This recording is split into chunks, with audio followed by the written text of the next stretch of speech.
Good afternoon. My name is John Nelson, and I'm one of the participants in the ARITF, which is our task force for the Southern Baptist Convention that is tasked with dealing with sexual abuse reform within the local church. I'm also a small church pastor in Jefferson City, Missouri. I get the pleasure of serving our church for the last 8 years. I've planted that church, and it's been a blessing to be a part of it. I'm just happy to be on stage with you, and hopefully you're joining in with us.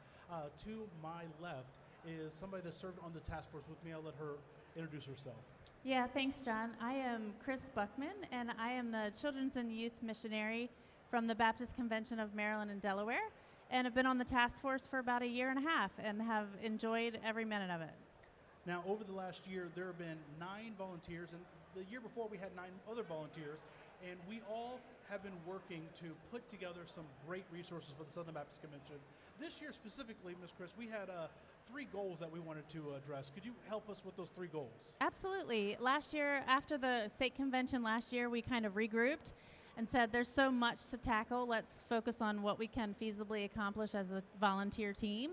So we did set out to accomplish 3 main goals. One is to find a permanent home for abuse prevention and response within the SBC.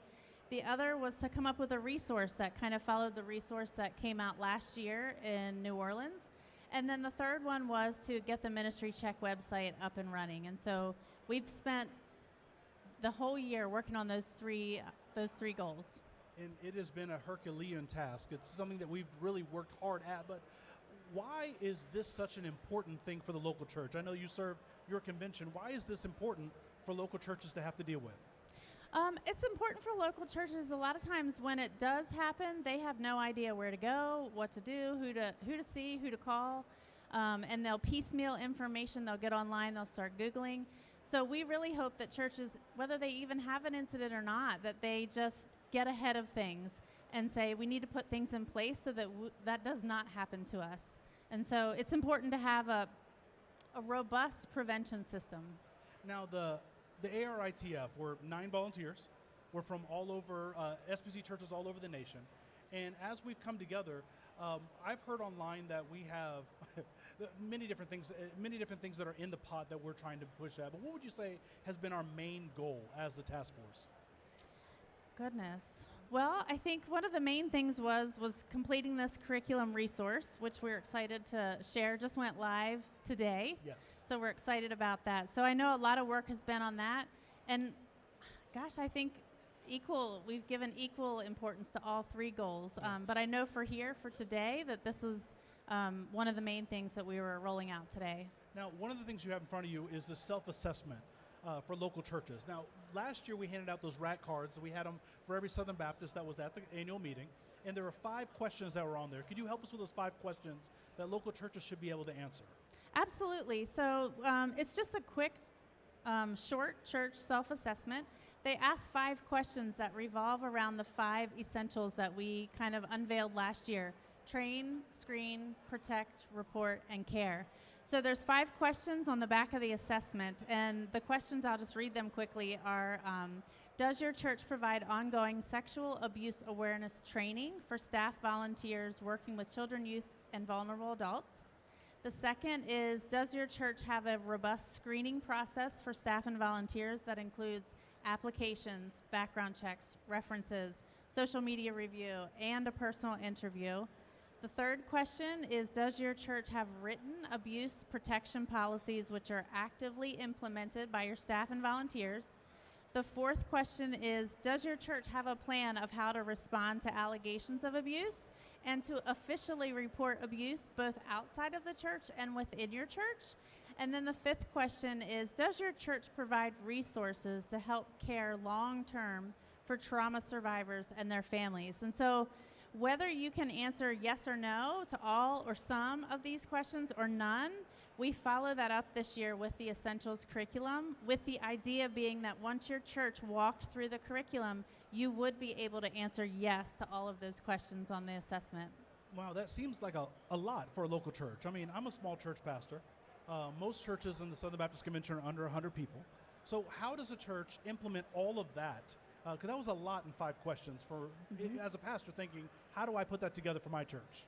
Absolutely. So what we've kind of been recommending is this 5-5-5 method. The curriculum is really designed for church leaders, those who make policy decisions in the church. So it's not designed for all of your staff and volunteers to go through. So we recommend taking 5 of your leaders, a pastor, deacons, children's ministry leader, youth ministry leader, and having them walk through. There's 5 video sessions. All of them are 30 minutes or less, watching the video session. And then at the end of each session are 3 to 4 next steps to take. We'll tell you exactly, once you've digested all the information from the video, what do you do with all that information? We give you 3 or 4. Here's the next thing you need to do. Once they complete those next steps, then they move on to the next essential. Okay. So how long will this take? I mean, if I'm a pastor, I mean, I got a lot on my plate, and I know a lot of us are dealing with sermon prep every week. We're dealing with, people in our church that we need to take care of, that one family we all have, right? We're dealing with all those different things. How long does this take to implement? Because that's a pretty thick book there. It is. So the video sessions are short. Like I said, they're 30 minutes or less.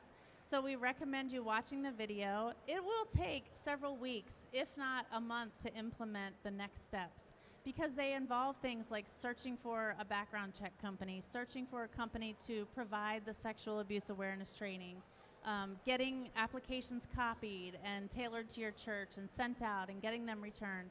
So we say, according with the 555 method, that it could take up to 5 months for your church to fully implement everything. So it could take longer than that.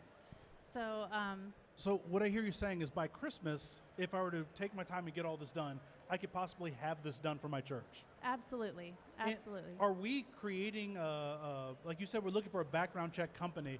Are we creating our own company, or like what does that look like for a church? Because I already do background checks. Yes. So like, what do I need to do out of this curriculum per se?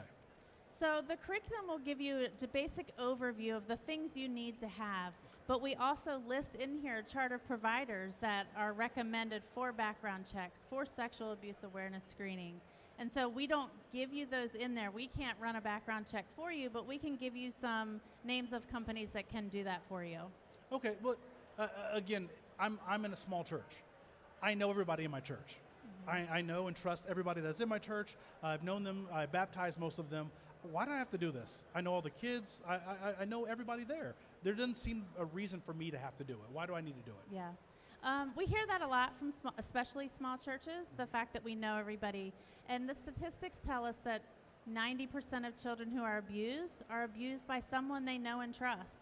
And so it's not that we're skeptical of people, but we want the people on the outside to trust us with their children. And so we need to screen everybody in depth and the same exact way.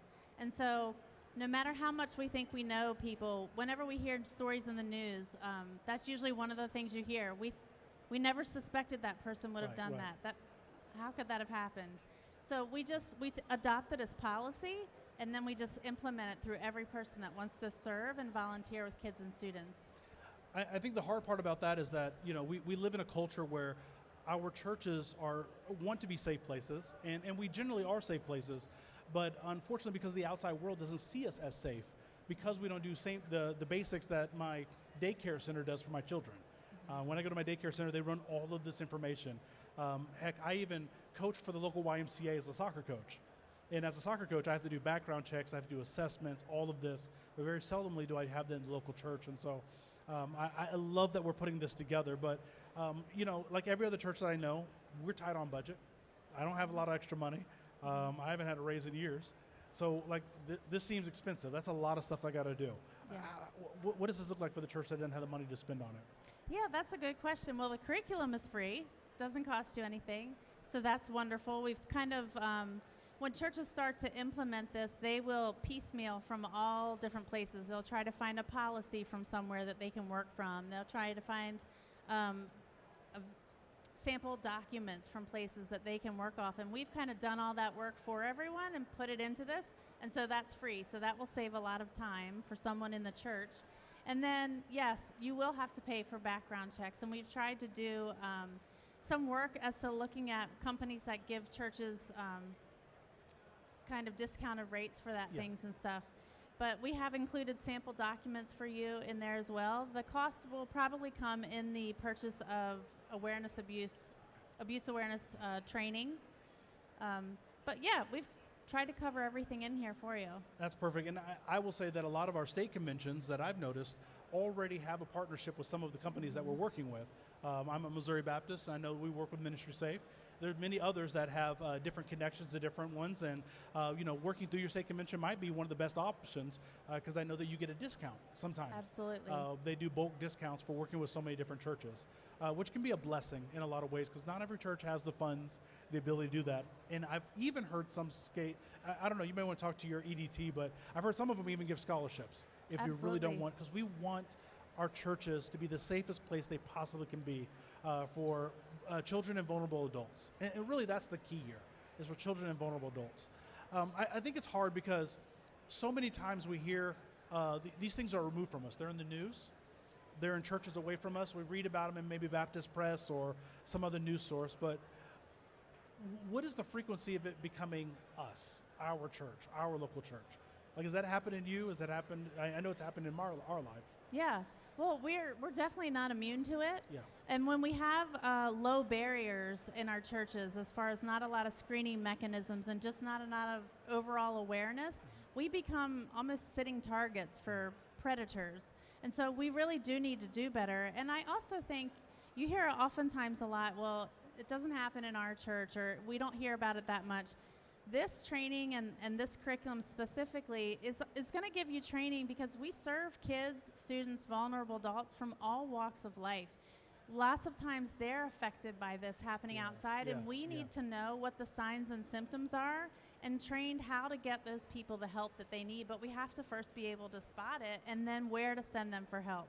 Yeah. So this curriculum helps not only with preventing abuse from happening within your church, but helping children and students and vulnerable adults that come to our churches and maybe a silent cry for help that we can help them. You know, that recently just happened in our church.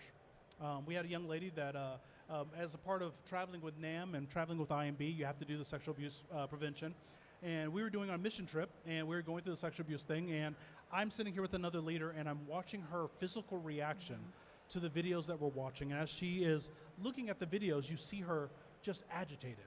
I finally got the opportunity to pull her aside and ask her, and I said, hey, I just want to do this privately. I don't want to do it in front of everybody to embarrass you, but have you been abused? She immediately looked at me and said, no.